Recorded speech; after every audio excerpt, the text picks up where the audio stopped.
রেমালের ক্ষয়ক্ষতি নিয়ে জানাতে খুলনার পাইকগাছায় আছেন রিপোর্টার আব্দুল্লাল মামুন রুবেল এবং বাগেরহাটে আছেন রিপোর্টার আলী আকবর টুটুল। প্রথমে যাচ্ছি রুবেলের কাছে। ঘূর্ণিঝড় রেমালের প্রভাবে যে সমস্ত ক্ষতি হয়েছে তার ক্ষতচিহ্ন দিন দিন স্পষ্ট হয়ে উঠছে। পাশাপাশি কিন্তু এই যারা ক্ষতিগ্রস্ত হয়েছেন তাদের দুর্ভোগও কিন্তু বেড়েই চলেছে।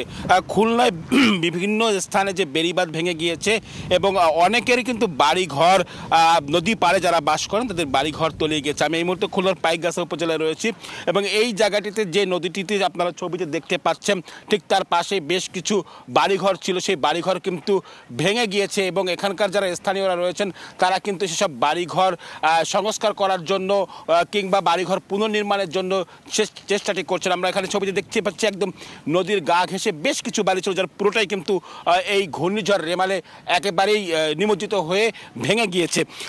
একই অবস্থা কিন্তু জেলায় কয়েক হাজার এই কাঁচা ঘর একই রকম ভাবে এরকম ধসে গিয়েছে।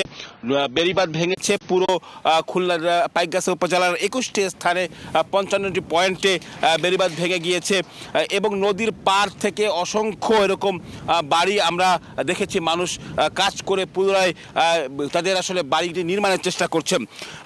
ঘূর্ণিঝড় রেমালের পর এখন আসলে নদী পাড়ের মানুষের মূল চ্যালেঞ্জই হচ্ছে নিজেদেরকে আবার টিকিয়ে রাখা এবং সেজন্য তারা সেই চেষ্টা করছেন। বিভিন্ন স্থানে বেড়িবাঁধ সংস্কার করছেন এবং বাড়িঘর স্বেচ্ছায় বেড়িবাঁধ সংস্কার করছেন স্বেচ্ছাশ্রম দিয়ে। পাশাপাশি যারা বাড়িঘর ছাড়া হয়ে গেছিলেন তারা বাড়িঘর নির্মাণের আবার চেষ্টা করছেন। একটু বলে রাখি, আজকে কিন্তু খুলনার এই পাইকগাছা উপজেলায় উপজেলা পরিষদ নির্বাচন হওয়ার কথা ছিল, সেটিও কিন্তু স্থগিত করা হয়েছে এই ঘূর্ণিঝড়ের কারণে বিভিন্ন স্থানে পানি নিমজ্জিত থাকার কারণে। এবং এর পাশাপাশি যদি আমি চিংড়ি ঘেরের কথা বলি, চিংড়ি ঘেরেও কিন্তু সব থেকে বেশি ক্ষতি হয়েছে এই খুলনার পাইকগাছা উপজেলায়। এখানে মোট 7,000 চিংড়ি ঘের ছিল, তার মধ্যে 5,000ই পানিতে নিমজ্জিত হয়ে তলিয়ে গিয়েছে এবং মৎস্য অফিস থেকে আসলে বলা হচ্ছে যারা ক্ষতিগ্রস্ত হয়েছেন তাদের প্রণোদনা দেওয়ার চেষ্টা করা হবে এবং টাকার অঙ্কে বিশাল অঙ্কের টাকা কিন্তু ক্ষতি হয়েছে। এই যে পুরো দক্ষিণাঞ্চলের মানুষ যে জিনিসের উপর আসলে মূলত নির্ভর করে তাদের অর্থনীতিকে টিকিয়ে রাখে, সেই চিংড়ি ঘের কিন্তু অসংখ্য জায়গায় এই তলিয়ে গিয়েছে। একটু বেড়িবাঁধের কথায় আবার যদি ফিরি, যে বেড়িবাঁধ যে সমস্ত জায়গায় নষ্ট হয়েছে সেসব জায়গায় কিন্তু পানি উন্নয়ন বোর্ডের পক্ষ থেকেও উদ্যোগ গ্রহণ করা হয়েছে। তবে স্থানীয় মানুষ অভিযোগ করছেন যে পানি উন্নয়ন বোর্ড বছরের পর বছর শুধুমাত্র নামমাত্র সংস্কার করে, যে সংস্কারে আসলে এই দুর্বল যে কোনো ঘূর্ণিঝড় বা সামান্য জোয়ার আসলেই সে সমস্ত বেড়িবাঁধ ভেঙে যায়। এই কারণে তারা কিন্তু আসলে পানি উন্নয়ন বোর্ডকে বারবার তারা আসলে বলছেন যে তারা স্থায়ী টেকসই বেড়িবাঁধ আসলে নির্মাণ করতে চায়। তো একইভাবে কিন্তু এই তারা টিম জেলায় আমরা খবর নিয়েছি খুলনা, সাতক্ষীরা এবং বাগেরহাট যেসব জায়গায় ঘূর্ণিঝড় বেশি এফেক্টেড হয়েছে সেসব জায়গায় 61 কিলোমিটার বেড়িবাঁধ 61 কিলোমিটার বেড়িবাঁধ ভেঙে গিয়েছে। তো এসব জায়গায় এখন সংস্কারের কাজ চলছে। তো আমার কাছে এই ছিল খুলনা থেকে ঘূর্ণিঝড় রেমালের প্রভাবে ক্ষতিগ্রস্ত নিয়ে সবশেষ খবর। আমরা একটু বাগেরহাটে যাব, সেখানে আমাদের সহকর্মী জানাবেন সেখানকার খবর। আলী আকবর টুটুল।